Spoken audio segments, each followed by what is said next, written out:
Himachal fast express में देश और प्रदेशवासियों का स्वागत है। मैं हूं हरीश और इस वक्त हम जिला बिलासपुर के बरमाना में खड़े हैं। आप सभी को पता है कि पिछले एक हफ्ते से अंबुजा सीमेंट प्लांट बरमाना का जो है वो बंद है और इससे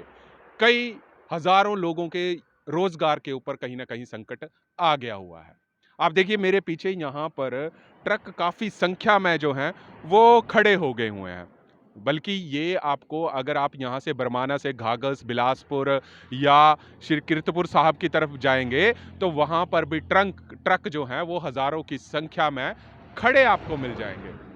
परंतु अब यहाँ पर सरकार और एसीसी सीमेंट के बीच में कितनी जल्दी जो है निर्णय निकलता है, निष्कर्ष निकलता है, उसके ऊपर सभी हिमाचल वासियों की और पूरे देश की निगाहें टिकी हुई हैं कि जो ट्रक यूनियनों की और अंबुजा सीमेंट फैक्ट्री के मालिकों की, जो कि अडानी ग्रुप ने सितंबर 2022 में कुछ ही समय पहले खरीदी थी, उसका कोई नतीजा कहीं ना कहीं निकलेगा या ये बैठकें जो हैं वो बेनतीजा ही रहेंगी। अगर नतीजा निकल गया तो बहुत अच्छी बात है। अगर कहीं ना कहीं बेनतीजा निकली तो ऐसे कई ट्रक मालिकों ने जिन्होंने कर्जा लेके ट्रक डाले हैं, ऐसे कई लोग जिनकी ढाबे हैं, दुकानें हैं और तमाम वो छोटा छोटा रोजगार जो है वो कहीं ना कहीं खत्म हुआ दिखाई देता है अगर इसका सॉल्यूशन कहीं ना कहीं जल्दी नहीं मिला। बात करें एक रात में ऐसा क्या फैसला हो गया जिस पे अडानी ग्रुप, जिसको अंबुजा सीमेंट ने ये अभी प्लांट खरीदा है, उसने एक रात में ताला लगा दिया। हालांकि जो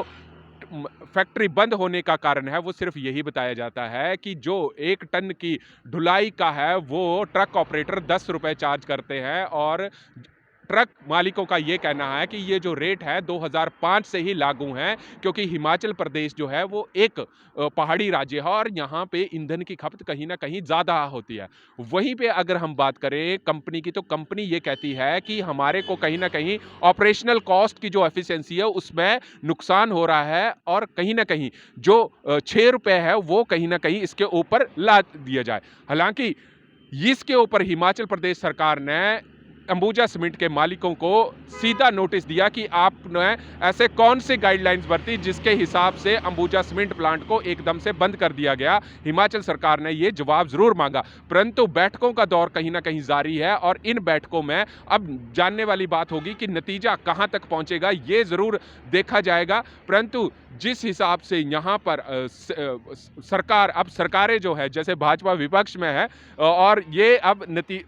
इल्ज़ाम जो है वो कांग्रेस के ऊपर लगा रही है, परंतु अब कहीं ना कहीं कांग्रेस के कंधों पर सुखविंदर सिंह सुक्खू जी, मुख्यमंत्री जी के ऊपर कहीं ना कहीं ये दारोमदार जरूर यहाँ पे दिख रहा है कि इस अंबुजा सीमेंट प्लांट का नतीजा कितनी जल्दी निकाल दिया जाए। क्योंकि यहाँ पे मैं सिर्फ एक बात बताऊंगा कि अंबुजा सीमेंट प्लांट के पूरे इंडिया में 17 प्लांट है और 17 में से कंपनी का यह कहना है कि 2 प्लांटों में हमारे को नुकसान हो रहा है। परंतु फिर भी अगर हम शेयर की प्राइस देखें अंबुजा सीमेंट प्लांट की, जो कि मैंने ऑलरेडी वीडियो में बताई है, इस वक्त 490 रुपए के ऊपर ट्रेड कर रहा है। हालांकि अभी अगर हम कल की बात करें तो कोरोना के डर से निफ्टी का इंडेक्स जो था वो कहीं ना कहीं गिरा और उसमें 8% जो था एसीसी अंबुजा स्टॉक का स्टॉक गिरा। अगर हम मार्च 2020 की बात करें तो यही स्टॉक जो था 190 रुपए था और 190 रुपए से ये चढ़कर आज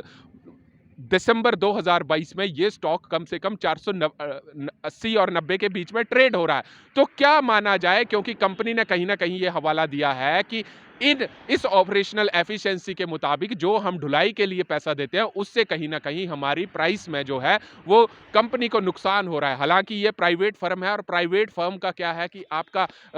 इंक्लूसिव बिजनेस होता है, वो बैलेंस शीट पूरे 17 प्लांटों को निकाली जाती है, परंतु कंपनी की मैनेजमेंट ने एक रात में ये कह दिया कि यहाँ पर हमारे को नुकसान हो रहा है और हम इसको अब बंद करने जा रहे हैं। अब ये सीमेंट प्लांट तो आपका बंद लग रहा है, परंतु आप यहाँ पे देखिए कि इतने जो ट्रक खड़े हुए हैं, आपको रोड की जगह के ऊपर भी ट्रक कहीं ना कहीं दिखाई देंगे। परंतु अब सरकार के बीच में और ट्रक मालिकों के बीच में क्या नतीजा निकल पाएगा ये तो अब वक्त ही बताएगा। परंतु सुखविंदर सिंह सुक्खू जी की सरकार ने कहीं ना कहीं ये दिशा निर्देश अधिकारियों को दे दिए हैं कि हिमाचल प्रदेश में रोजगार न छिने तो कोई ना कोई बीच का रास्ता जो है वो जरूर निकाल दिया जाए। अब ये बात जरूर तय करती है कि नतीजा क्या निकलता है। एक तरफ कंपनी कहती है कि हम 6 रुपए देंगे, वहीं पे ट्रक मालिकों का कहना है कि हम 10 रुपए से नीचे काम करने के लिए तैयार नहीं है, क्योंकि यहाँ पे ऑपरेशनल एफिशिएंसी कम ज़्यादा होती है, हमारा ईंधन की खपत ज़्यादा होती है। अब नतीजे कहाँ तक पहुँचते हैं, क्योंकि 1 डेढ़ हफ़्ता हो गया है और आप अगर यहाँ से जाइए कीरतपुर साहब से लेके नौनी तक के रोड पे सारे ढाबे बंद पड़े हैं और लोगों के रोज़गार पर कहीं न कहीं जो है वो संकट ज़रूर छाया है। निगाहें ज़रूर रहेंगी कि ये अब सीमेंट प्लांट कब शुरू होता है। तब तक आप जुड़े रहिए हरीश वर्मा के साथ हिमाचल फास्ट एक्सप्रेस के लिए।